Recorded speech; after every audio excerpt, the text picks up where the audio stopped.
Before we kick off the webinar, I would like to officially kick it off. Thank you all so much. We've been doing these for, I think, about a year now, and it's always fun to see how many more attendees we have at each session. So thank you all for participating. It's nice to see a lot of repeat names and excited that you all are dialing in and listening to the insights that we're providing and hope that they're helpful for you in your everyday lives and in your work. And I hope you all are having a lovely summer. I know we're hitting vacation season. I am having a very exciting day here in Atlanta, Georgia. It's about 100 degrees out where I live, and my husband is out of town. And I cranked the air conditioning up so my fingers and toes, I can actually feel them today. I don't know if many of you have that where two of you might work in the house and you're in like air conditioning and heat battles, but I am actually at a normal toasty temperature of 72 today instead of 68, but it is sweltering out, as I know everyone's had a pretty hot summer. But thank you all so much for joining. I'm Amanda Fories. I'm the managing partner here at Magnolia Market Access. So excited to have you all here today to talk about evolving evidence into value. Those of you who know our company, our whole goal is to help our clients think about everything with a twist, right? Data, evidence, how to all push that into the policy work we do, the market access work we do, and excited to have this topic today. We're going to talk about cross-functional collaboration and the importance of thinking about that. I know sometimes it's harder on some of the bigger companies where you may be a little bit more siloed in the work that you do with payers and being able to kind of communicate that message. Some smaller companies are, we talk to companies that they have a person of one that's kind of doing it all and they're trying to figure it out. So I know on this group, we have people kind of covering the gambit in terms of their experience in this area and what they're able to do at their companies. But hopefully we can give you some insights today into this topic. It's also kind of feeding us into, and I'll kind of knock into next month's, we're going to be talking about budget planning and thinking about 2026. So this kind of fits into that message for next month as well. So I am joined today by our two panelists. I'm mostly here to MC, so if you have any questions or any Q&A, you can either put it in the webinar chat. It allows you to chat with us, or you can put it in the Q&A section that's open. And feel free to ask questions throughout. I'll kind of pop back on and manage those, or if you have any issues with the webinar. Next slide, please. So without further ado, I am going to turn it over to Christine Molbury, who recently joined us as our SVP of Market Access and Value Solutions. We're so thrilled she's here. And Beni Turner is our Director of Real World Clinical Insights. And I'm excited to hand it over to them, so y'all can take it away.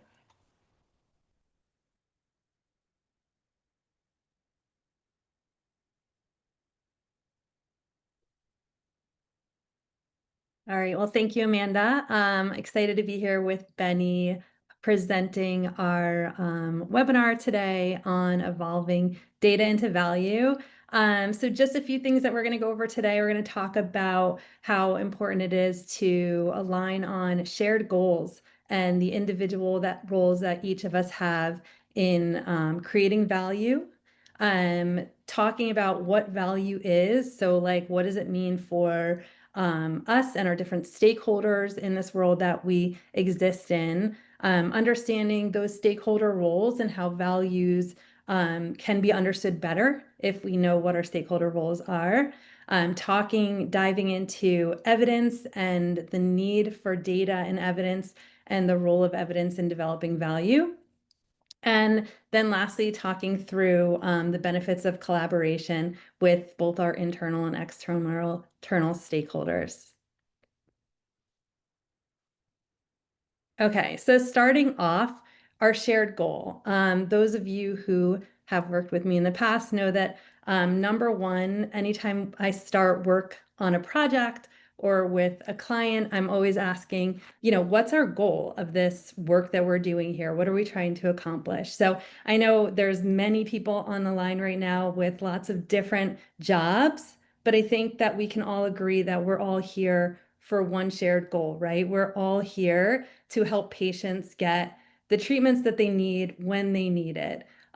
So we all have our individual jobs. We share this one goal. And we all need to work together to make it happen. Patient access can be a complicated journey. There's urgency, there's issues with reimbursement and cost of medication. And it's not easy to get patients the drugs they need, especially in rare disease and high cost situations. So there's a complicated journey that we're all kind of working together to kind of figure out. Our different roles are necessary, right? Like no one person can help get a patient the access they need, get the medication they need. We all are working together to do that. And we all have these different roles. So we have to have the ability to focus in on our individual role, but then also stay aligned to our shared goal, which is our North Star, that we need to try to stay as connected to as possible throughout the journey. And the lastly is, these decisions that are being made for our patients are critical and we need data to support them. So for those decision makers, those stakeholders that are making the decisions for the patients, we need to make sure that they have the data that they need. But it's really hard to figure out what is that data, where does it exist, and you can't exactly just hand over a data set to somebody and expect them to be able to take it and have the answer to their questions. There's a whole process involved in taking data and evolving it into a message or a thought that makes sense. And a message for one person doesn't make sense to another person based on roles always. So it's important that we're really focused on, what is the data that we need? Who are the stakeholders that we're talking to, and what will resonate with them? So I think all of us can share our goal of trying to get patient access. We know it's a complicated journey. Our jobs are not easy. It's part of the fun in what we do, trying to solve these problems and figure out how to get these patients the medication that they need. But it's not always easy to figure out how to find the right data. What do we do to synthesize it? And what's the best way to translate it in a way that will support the critical decision making for our stakeholders? So stakeholders, I've mentioned it a couple times. So it's really important when we start off our projects or whatever we're working on to understand not only the goal, but who are we talking to? So stakeholders can be considered the decision makers, especially the external ones. We're working with doctors who are prescribing the medication for their patients, payers who are making those decisions as to whether or not they're covered. Patients themselves are stakeholders because they need to be able to understand, what's going on with their disease and how they can advocate for the best treatment and also be able to afford it. Their caregivers are involved in that process. Sites of care, we need to make sure that they are going to be able to take our patients and purchase and acquire and get reimbursed for the medications that they need, and also the pharmacies as well. So when we're talking about our external stakeholders, these are the people that are really truly involved in making these decisions. And we need to understand what matters to them so that we can tell them something in a way that will resonate. And then when it comes to internal stakeholders, we've got all of the people that we work with to get those messages put together and bring them to our external stakeholders. So we need to be working with executive leadership to make sure that we're meeting the goals that we have as a company. Our account teams, those are the people, that's basically the conduits that we have to those external stakeholders. Our marketing teams, medical patient services, every person in that group has a different role in developing the content that we have to bring to our external stakeholders. And it's really important to understand how we can collaborate with each other so that we can, bring the best value to those stakeholders.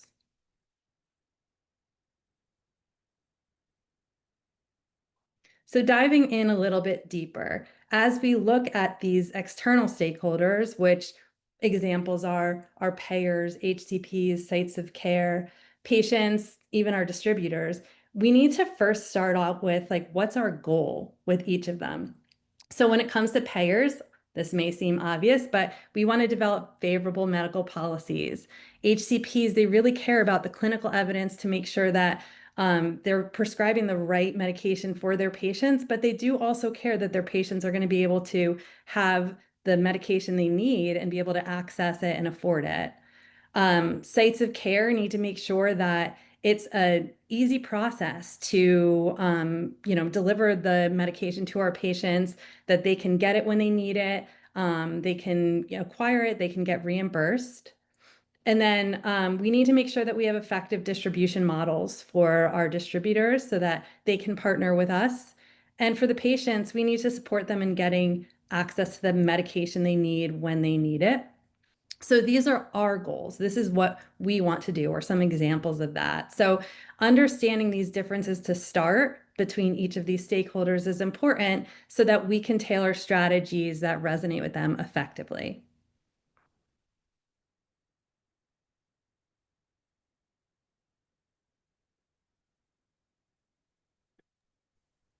Sorry, I'm struggling to come off mute. The keyboard shortcut wasn't working.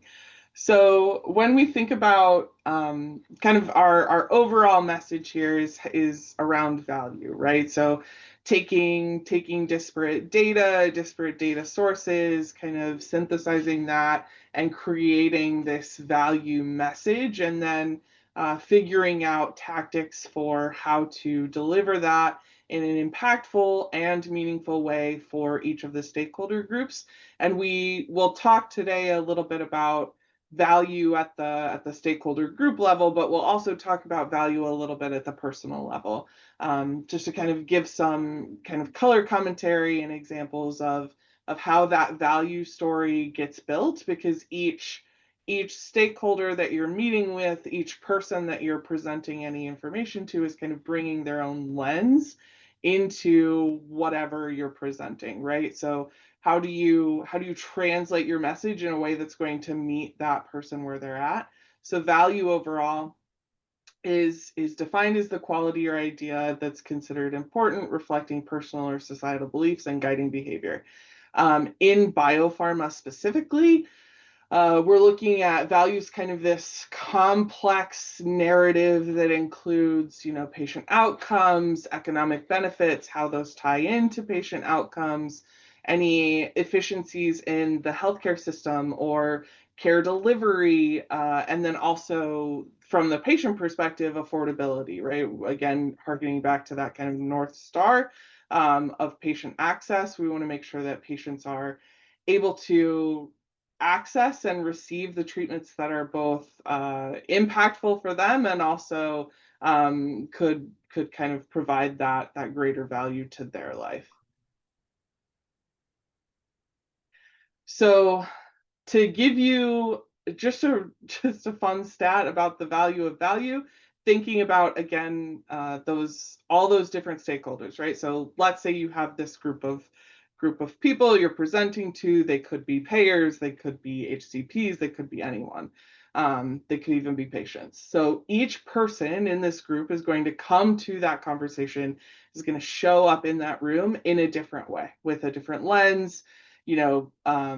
Some folks may be patients themselves with really complicated conditions or rare conditions. Some may be blessed to be very healthy and not really understand complicated patient journeys. And so how do you deliver a message to these people that will resonate with them? And when kind of looking at how value matters to individuals, and then kind of rolling that up at a group level, about 70% of consumers would continue buying from favorite brands even if prices increased.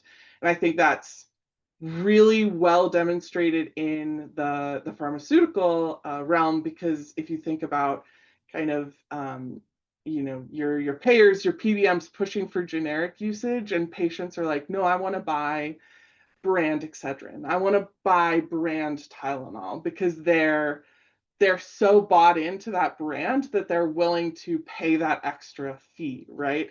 But what the research shows, it's that consumers would actually switch to competitor products if those competitors offer superior value. And deliver that value message in a way that resonates with the individuals. Yeah. So thinking about, when you're launching a drug and, you're coming out there into a competitive space, like how can we show value to potentially make an impact that will resonate with the payers and the other customers? So talking about value and digging in a little bit more, Beni, we're on stage here. It's us. We figured we would kind of go through a little process of talking through what matters to us to show that like value means a lot in your personal life, but then also it can, resonate in professional world as well. So who am I? I'm a mom of 3 teenage girls. I'm always running after the girls, getting them to where they need to go to, and, doing my best to support them in life. I love yoga, specifically hot yoga. I love to run. I have a passion for problem solving, which is why I love my job. I'm a foodie. I love food. I love to eat. I love to make good food and eat it. And I'm a dog lover for only my dog and not other dogs, but that's pretty much the gist of me. What about you, Beni? Who are you? Sure. So I am a little all over the place. For my kind of highlights for this presentation, I love reading. Big avid reader. I'm a sucker for a good spreadsheet. I really like a good, nice Excel spreadsheet. It doesn't even have to necessarily be pretty, but bonus points if it's pretty. I moonlight outside of my 9 to 5 day job. I moonlight as a personal stylist. So kind of pulling in that right-brained kind of aesthetic eye. I am a prior professional mascot, which is maybe explains part of my personality. And then I believe that any animal can be a pet if you want it bad enough. I will love anything that kind of shows up in a way that it's allowing me to love it. So if there's a wild turkey outside, I will find a way to feed it. And if there's a spider outside, I will find a way to feed that as well. So So a little bit of a broader love for animals than I do. yeah. But talking about value. So like that's just a few points about who we are. But then kind of diving in a little bit deeper based on who I am, what does value mean to me? So from a personal perspective, I value my time. Being able to have the time to spend with my family is really important. The ability to support and watch my girls grow is very valuable to me. I value peace and good food. From a work perspective, I value having good partners that I'm going to be able to figure things out with and grow with, the opportunity to solve problems, growth, and flexibility.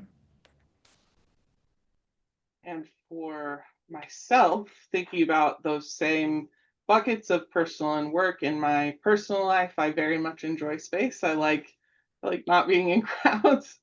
I like quiet and relaxing environments. If I could go to a spa every day just for 30 minutes, not even to have anything done, just to kind of be in the environment, I would. Time with my pets and husband. I have a very famous, at least internally to us, famous cat who very much likes to be in meetings. Mindfulness. I really like doing mindfulness activities.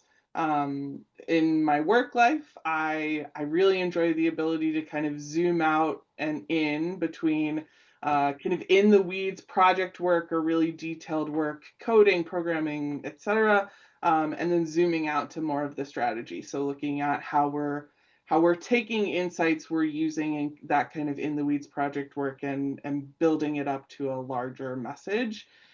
Diverse work streams. I think it's coming across, but I'm very both left and right brained, so I like to exercise both. And then coworkers who value problem solving. So that's what value means to us. Now, going back to those stakeholder groups, we talked about what our goals are, but what are their values, right? So, payers, right? The goal is to influence them that our product should be put on payer policies and have great coverage, right? So what matters to them? Cost effectiveness, budget impact, clinical differentiation, population health impact. Those are all values that matter to them. From an HCP perspective, the doctors that want to make sure that their patient gets the right medication and can get it, actually access it. Efficacy obviously matters to them. Ease in prescribing, patient adherence. Is the patient going to stay on the medication so that it can work? Alignment with guidelines and data. They trust data. That's valuable to them. From a distributor perspective, they want to make sure that the product's actually available so they can distribute it. Inventory management, demand stability, profit margins.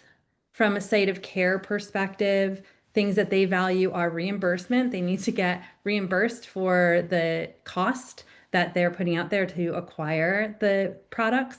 Operational efficiency, workflow integration, patient throughput, and safety and training.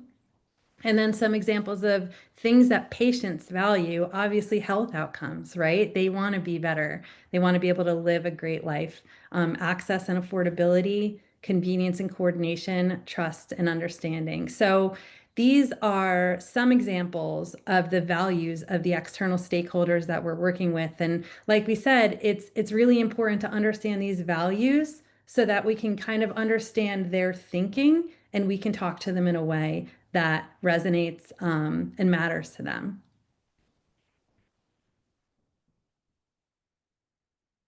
So going back to this, it was like probably didn't make too much sense why Beni and I are talking about our profiles and what matters to us. It's really important, like I said, from a personal perspective, from a working perspective, to understand the values of the internal and external stakeholders that you're working with, right? So Beni, I would consider an internal stakeholder. She's a coworker of mine. And we are partners, right? So we need to work together to figure out solutions on a daily basis. And so understanding what values to her is important so that I can make sure that we're collaborating in a way that makes sense to her. So Beni and I, when we put this together, found some interesting things.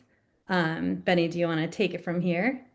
Sure, absolutely. So when you're thinking about kind of taking this message of Christine is an internal stakeholder to myself, and I am an internal stakeholder to Christine, what if you were grouping us together, right? What if your stakeholder was Magnolia Market Access?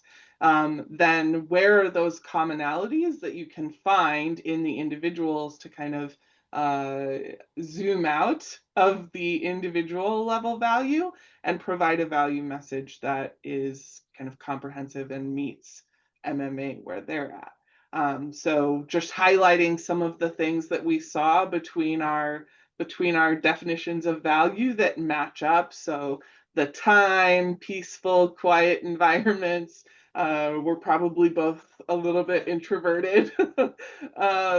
Having good partners at work, opportunities to solve problems, and that flexibility. Those were kind of themes that came out for us. Yeah, so when we're working together, we can kind of like hone in on those things that are similar and probably, expand on that and be able to collaborate together. It was actually a very interesting process to go through it. I was like, I didn't even know that she considers turkey her pets, but hey, now I know.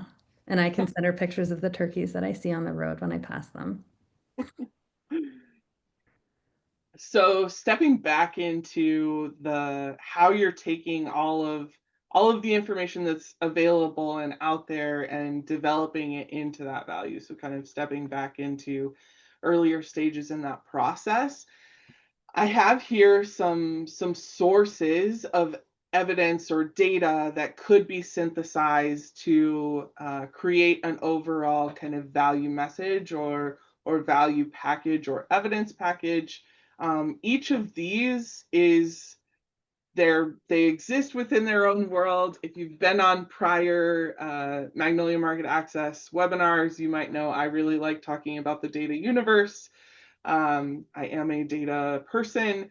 So each of these is kind of a universe of its own, right? So bringing in, each has its own little cosmos that we're dealing with. So how do you integrate information from all of these different sources into a single message that is impactful and resonates with your stakeholders? So as we know, kind of all of these things are constantly shifting around each other. There's times when your data will overlap. There's times when it will um, be in multiple different places. And as someone who does data curation, I understand that very well. So how do you take all of these sources and get them to kind of settle? I apologize. I think they're doing something outside. How do you take these different data sources and get them to settle into a single kind of complete picture, um, and create the value on top of that?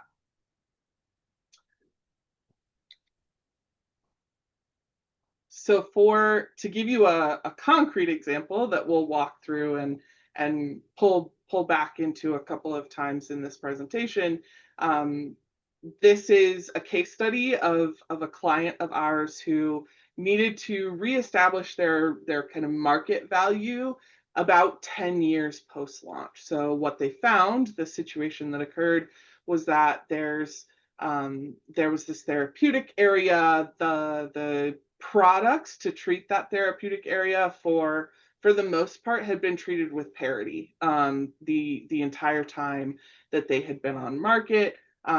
There were no access concerns, and then all of a sudden, about a decade after approval, they started getting pulled off of formulary.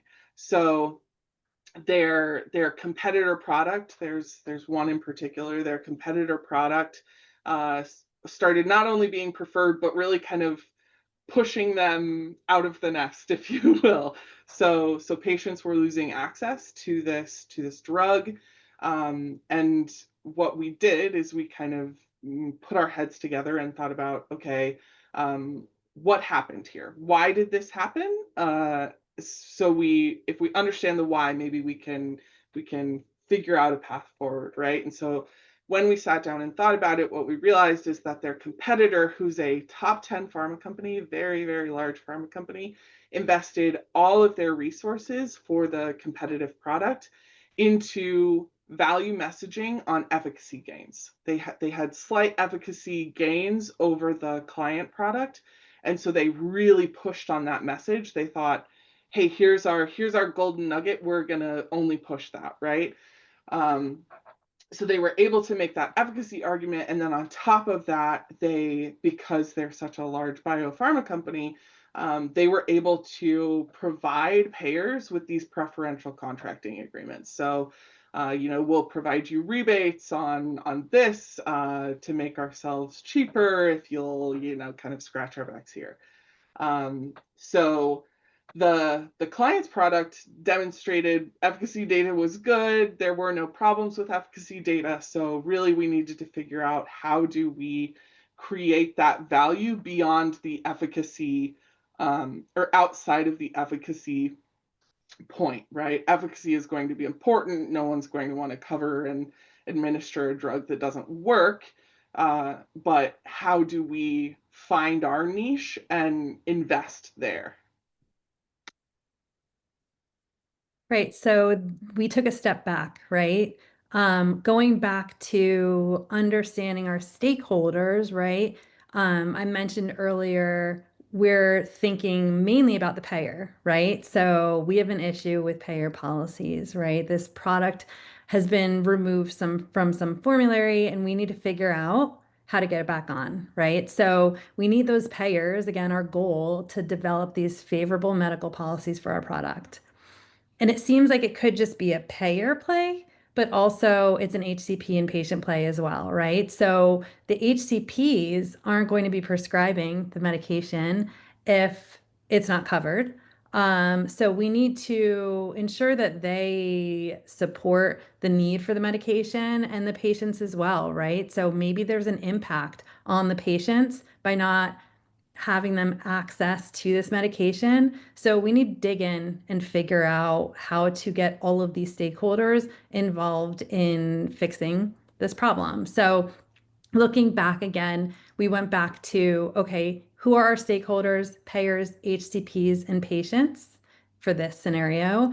And what do they care about? What are their values, right? So how can we think about cost effectiveness, budget impact, clinical differentiation, and population health impact when it comes to this product? We need to create that value beyond efficacy. So for the HCPs, maybe it's not necessarily an efficacy play, but is there something about dosing and administration, ease in prescribing, some other patient adherence play that we can take here to kind of align with their values and the patients as well? So we started by asking questions to kind of understand what will make an impact. So from a payer perspective, some of the questions that we dove into to say like, okay, how can we look at this beyond efficacy were, are there any signals in real world to indicate competitive advantage or over the competitor? Do we understand what the patient subgroups are where the product has been most effective? Can we leverage real world data to enhance the evidence package? And how can we show that our product has economic value without contracting? So those are some of the questions we asked ourselves to figure out, what kind of data we can dig into to get to the answers.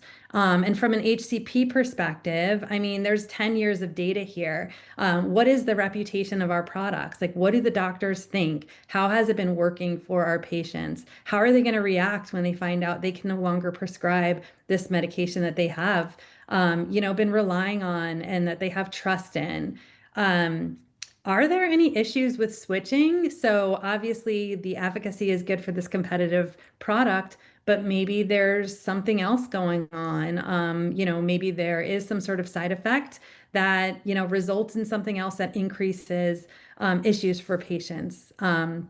Let's look into guidelines. Are there some guidelines that support the use of our product for the disease that we can kind of lean into? And overall, what is the access journey? Like potentially the journey is more difficult for this other product, even though it is on, the payer policies. So, but we don't know, right? So we have to dig into it.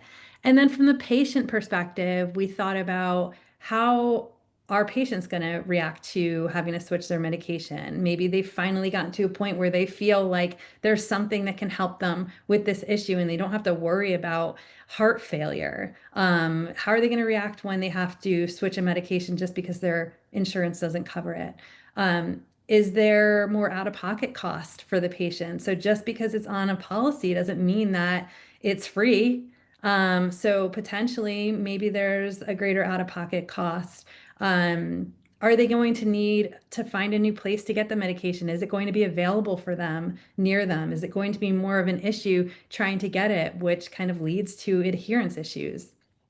And what kind of patient support does the competitor have versus ours? These are all the questions that we had to ask ourselves to understand what is the opportunity with these stakeholders.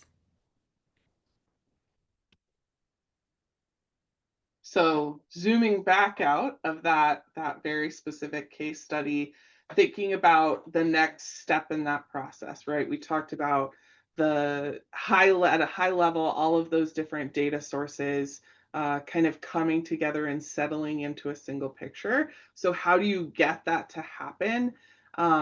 There's lots of ways to kind of do this, and I will absolutely stand on a soapbox all day, every day about kind of visuals. But integrating your data to create cohesive messaging, really you want to start with the end in mind. What's our why? What's our so what, right? If you're sitting in front of, you have 10 minutes with a payer, how do you communicate what you need to effectively to that payer? Walking step by step through a payer value proposition deck probably won't communicate the message super efficiently. It may, but you've got 10 minutes, so you need to start with here's my headline, right? Here's my elevator pitch. Here's the message that I want to stick in your brain so that, 2 days later, a week later, you hear something and you think back to that conversation you had with me. So in order to do that, you're kind of taking these different data sources, you're creating a story, really, right? So I love a data table. As a data person, I love a data table. However, I will say when presented with a data table, especially clinical data tables, even economic data tables that can be pretty big and bulky, your brain is just hardwired. You see that table, your brain's hardwired to go, nah, I'm turning off. You know what I mean? I'm tuning out. I don't know what this is telling me. And by, if you're presenting to a stakeholder, whether that be an HCP, a patient, whoever, presenting them with this big data table, there are certainly folks who operate under the assumption of, okay, I have to nitpick this apart, right? I think we've all been to conferences, we've seen those people. But the majority of folks are going to see that and their brain is going to kind of sputter and go, wait, what am I supposed to get from this? So visually, you need to take that data. Maybe it's out of a table, maybe it's an infographic, maybe it's a quick headline with an icon, right? That gives them an idea of what your message is. And then from there, you grab their attention and then pull them into the larger, more bulky kind of data presentations, because then they're going to have that buy-in to say, oh, I'm actually curious about how the comorbid burden interacts with kind of the patient types that were studied, right? So pulling those things together is really important, and creating those diverse value messages using diverse data. So we're linking your RCT efficacy data with your kind of real world evidence cost data, whether that be cost of care, cost of treatment, what have you, with your market intelligence, what do we know about the competitor, and then finding that through line. So back to our case study, our very specific case study, we left off at the questions we were kind of asking ourselves, right? So how do we address the underlying issue? Are there any ways where we can make a play for value that isn't reliant solely on efficacy data? Since we do have efficacy, we have demonstrated efficacy, but we don't have the superior efficacy. So is there a signal? I think the first question in that kind of payer boxes is there a signal in the real world data that we can link to our RCT data or some of the data we already have in-house to show a more comprehensive narrative and also figure out those signals of differentiation, right? So we went back to the real world data, looked around at what was published, what people were looking at, and what we actually saw is there was a pretty strong signal of differentiation kind of emerging actively, right? So we saw that there were several real world data studies that had come out kind of doing analog comparisons between the client's product and their competitor product that indicated that there could be association between the competitor product and increased risk of hemodynamic events. So things like heart failure, things like hospitalizations for edema, things of that nature. So we noticed that and we said, hey, that's a great message. How do we pull that into a larger story without it just being, a one and done, here's a fun fact about our drug. So step 2 was kind of sitting down and thinking through, okay, our audience, our payers, our HCPs, and our patients, what do we know that their priorities are today? Especially high priorities. So what's kind of going on in the zeitgeist that is catching their eye, has a lot of attention on it, all of those sorts of things. So what we pulled through in this kind of phase of the project is we started thinking about, oh, you know what For payers specifically, you know what payers really is a hot topic right now? It's CRM syndrome. Everybody's talking about CRM syndrome with the GLP-1s and all of that going on. So if we can pull in that CRM syndrome, that topic that's already on the brain, that's already really sticky in their mind, if we can pull that into our messaging and create through lines in our story for that, that will already bring some buy-in when we go meet with them. So we connected between that. There was a lot of real world evidence that clearly demonstrated a connection between the therapeutic area for the treatment and the cardiac and kidney conditions. So we felt like, okay, well, we're going to dig in and say, here's a patient archetype. It's not all of the patients that will be treated with this drug, but here's an archetype we can call to and really develop and bring that flavor, that color into to walk people through our story. So this patient with CRM syndrome, whether that be, you know, stage 3 with CKD, whether they have diabetes, kind of any of those underlying conditions, then pulling in our therapeutic area and our treatment. So phase 3, we did message refinement. So how did we develop that message? Kind of combining the CRM syndrome, the developing that archetype, that patient archetype, this high cost, high care burden, really complex patient type.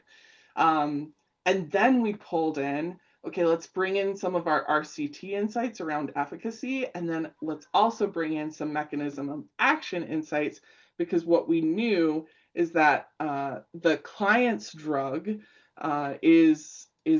does not increase sodium load at all. It's neutral to sodium load. The competitive product does increase sodium load. So pulling in connecting the CRM syndrome with the salt sensitivity, which is also a very common and very hot topic, connecting those two things, bringing through a message, we ended up with this patient archetype to say this high cost, complex patient type deserves options, right? So that's the overall message, is that options are needed, because not every patient is going to show up in the same way. So we're not asking for preference. We're not asking to, you know, be lowest tier on your formulary. We're asking for parity. Yeah, and then taking it back to the actual stakeholders, right? That we're talking to, that we need to advocate for the parity. So we did the research, right? We were able to kind of do that mining and find the diamond, right? There is potential risk with the competitor product. And, you know, we might have an opportunity to message that, not necessarily build out a full PVP and potentially bore them with that, but some quick hit messaging to try to start moving the needle. So thinking about the payers, thinking about the data that we have and what we learned, our little diamond, we figured for payers, lower hemodynamic event rates equals lower cost over time. So that's how we were able to take that data and say, okay, what do the payers care about? Yes, of course, they care about the fact that, you know, we have the lower rates, but like, what does that mean to them? Lower cost. From an HCP perspective, complex patient type requires option without increased sodium load. So yes, both products have demonstrated efficacy. One may not be available any longer, but their patients, like Beni said, deserve that option to have, you know, the HCP choose what's right for them. And from a patient perspective, lack of a treatment choice could equal higher risk of heart failure and hospitalization. So, you know, it's important for the patients and the HCPs to be able to also advocate for access. And there's ways that we were able to message to them, get their kind of backing in this, and provide tactics like, patient access request letters that could help them go to the payers and express the need for this other choice, which helped move the needle. So, these were 3 different messages tailored to the 3 different audiences using the same data set and the same, research that we did. But the way that we were able to do it is really to think about what's our goal with each of them, what are their values, and how can we take this data and now translate it in a way that resonates with each of them. From this wasn't just a message that came through. We were able to really arm the matrix teams, the account teams, marketing teams across the board with messaging to support their conversations with stakeholders who were able to advocate for those policy improvements resulting in patient access.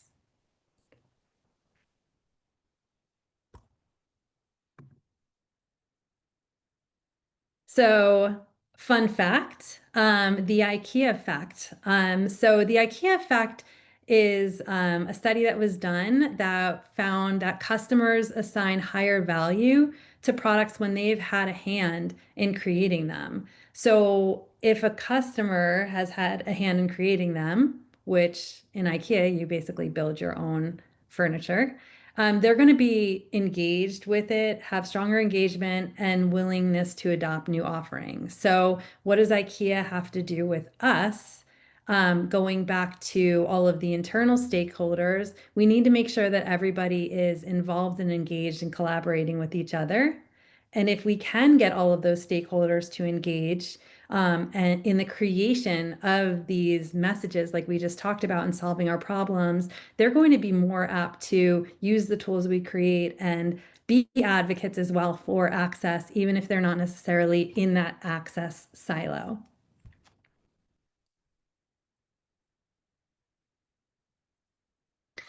So, limitations of a siloed strategy. Going back to the very beginning of this presentation, there's so many of us, all of us on this call probably have different roles. None of us do exactly the same thing, but we're all working towards the same goal. So how do we make sure that we can work in our silos when we need to, focus in on the individual roles we have towards reaching that goal, but then also collaborate together to make sure that we are reaching our goal and, we're being as efficient as possible for our patients. So some of the typical silos we know obviously are just the different teams that work together, access, HEOR, market insights, marketing, sales. We all have individual jobs, so we become siloed sometimes, but we need to really focus on staying collaborative, because when you work in an isolated environment, our objectives can be misaligned. The messaging we create for our patients and HCPs can be inconsistent, and it could also delay access. So, we want to make sure that we are collaborative as possible. And on the opposite end, there's power in cross-functional alignment. So, when all of these teams are working together, there's a number of things that can happen. So enhanced innovation, we're all talking to different people on different webinars, learning different technologies. If we're working together, we can teach each other the different things that we're learning and innovate together. Streamline operations and efficiencies. Like, we hear a lot about budget constraints, right? Like, we are working in a budget constrained world. And if we're working together and we're kind of making sure that we're aligning across these groups, we could save money and save time to getting to those solutions that we need. It can help with our data-driven decision-making, which is basically the example that Beni just walked through. We were able to create cross-siloed strategies using one, data set and analysis. So because we had collaboration with the different teams, we were able to pull that messaging through, not just from an access perspective, but to the HCPs and patients as well. It helps us with build stronger value propositions and access strategies. It gives an enhanced customer experience. If we are constantly feeding different information to the same customers are going to be confused. If we have the same consistent messaging going out to them, they're going to build trust and have a better experience. And to be honest, it builds morale. When people work together on teams, they're more likely to be bought in and engaged, and they'll have buy-in to the end result that we come up with. So cross-functional collaboration is a key driver for innovation and competitive advantage.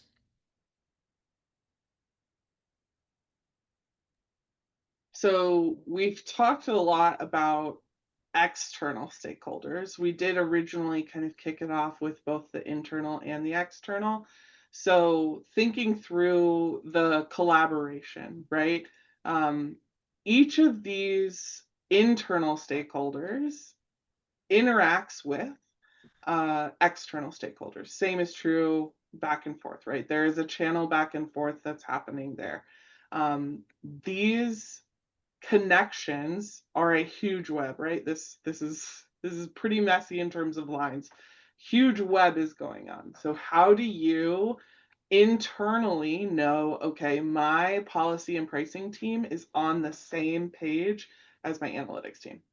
How is my medical team presenting their strategies to an HCP that also takes into account the brand marketing, right? So that cross-functional alignment is so critical because you've got so many different teams trying to do so many different things, and it's not that they can't have different priorities, but understanding that you're all working towards the same goal is really important.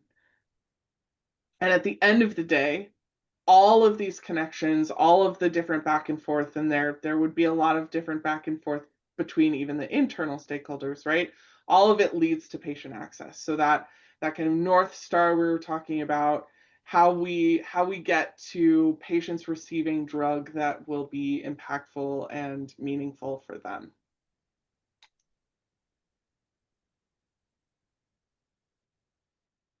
Yeah, and to just wrap it up, to ensure that we can evolve this evidence to value and produce really impactful strategies and messages that will help overall our patients get access to therapy. We have to stay focused on that North Star, the one shared goal, but know that we have different roles and make sure that we stay kind of siloed when we need to, but collaborate when we should. Keep being aware of the shortcomings of siloed strategies. So ensure that like you're continuing to talk to your matrix partners and find out what's going on in their world and share as well. It's important to understand your stakeholder specific values. We can't really understand what matters to them unless we really understand what their values are. So understand, what they care about along with our goals for them. And there's a huge need for data to develop cohesive and clear messaging. Beni loves her data tables and she loves to live in it. And we all need it, but we definitely have that need to collaborate with our cross-functional partners to figure out what is the data that we need and how do we do our best to develop it into messages that resonate. Thanks. I've had some questions come in. I'd love to ask you too. I think this is a really good question. When we normally do projects like this, who is typically sponsoring them? The company's medical or commercial teams? So, Beni, you want to go? You want to get this one? I was gonna say it really varies. It really varies. So depending on the client, especially for your larger, even your medium, your mid-sized kind of biopharma companies, they're much more likely to be more siloed. So it's very much just who had the idea is coming to us, right? And then for the smaller, kind of more agile biopharma companies, I would say that's usually a collaborative effort across teams. So there's usually like a real world evidence or a scientific team that's working with a commercial team that will come to us and say, hey, how do we marry these things, right? How do we align our objectives, but also kind of go down our different work streams and develop out a path that makes sense. I can add a thought to that too. I think, as you said, kind of collaborative, but they really like the money from commercial to fund these things. So Yeah. usually you see the PO being issued from the commercial side, but yeah, it's definitely kind of the idea and the sponsoring. I think it definitely is a little give and take. Okay, thank you for that question. A couple more came in. This one, I'm going to totally throw in a bias beginning answer to it before I let you guys gave this whole thing. I'm just going to give my opinion. But it said, what functional area do you think is most often left out in strategic planning, and how does that show up in downstream messaging? As a policy and reimbursement person, I will say I think that is very often a world that is kind of ignored, and also ignored early on in product development. Just understanding the evolving policy landscape, making sure that you're messaging towards those things, and then also thinking about when you have to take information to a Medicare audience versus a commercial audience. Personally, I would say I think that's an area that often gets ignored and just sometimes thought of too much is above brand. And should be thought of a bit more at that brand level. But would love to hear from the panelists who put the work in today. Christine, you want to take this one? I would say access overall. You know, I've been involved in a lot of times where kind of access gets thrown in at the last minute, or doesn't even have any say in the strategy, and it's just like, this is the strategy, right? So I've seen a lot of like access not being involved, and it's really important, especially when you're launching, right? Very early on, to have access involved so that you know you can help even form the clinical trials, right? Knowing what the payers are going to potentially put in their policies. It's kind of to have that insight when you're developing your clinical trials can help you develop a trial that makes sense and will help you in the long run. So I think access, and I think everybody in access needs to figure out a way to insert themselves however you can, because it's super vital to the brand. And then I have another question coming in, unless Beni, you had a comment you wanted to add to that one, or you want me to go on to the next question? I will actually add a color comment. So I would say it's everybody outside of commercial and medical. I think commercial and medical are pretty in sync. They're very good at commercial will take what medical gives them and run with it, right? And medical is a little bit of a black box. They're going to do what they're going to do. It's really hard to get seats at those tables. And I think there's a lot of folks representing different pieces of the organization that need a seat at those tables. So I think it's kind of everyone. Oh, very good point. Okay, good. I think this is another good one. So I've got a couple. I'm just going to go to the top of the hour. So, I guess we're at the top one. Maybe we'll end with this one. Is there something that you think could be done better with like larger companies at bridging that gap and kind of syncing up collaboration across the different teams where there are firewalls? Have there been maybe some best practices or things that you've seen that have worked really well, like certain work group setups or certain things that have been great to make the process of firewalls a little easier to navigate? Yeah, I mean, from my perspective, I think it's important to understand who everybody is in the process. So I have this one slide where it has like, patient access in the middle, and then there's like 10 different roles around it. I feel like it works the best when everybody is included as part of the team.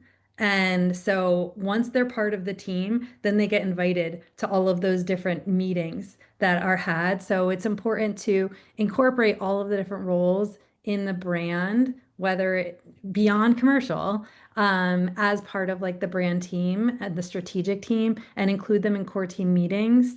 So they're aware of or part of the strategic planning, and also, developing all of the tactics and everything you need to move the brand forward.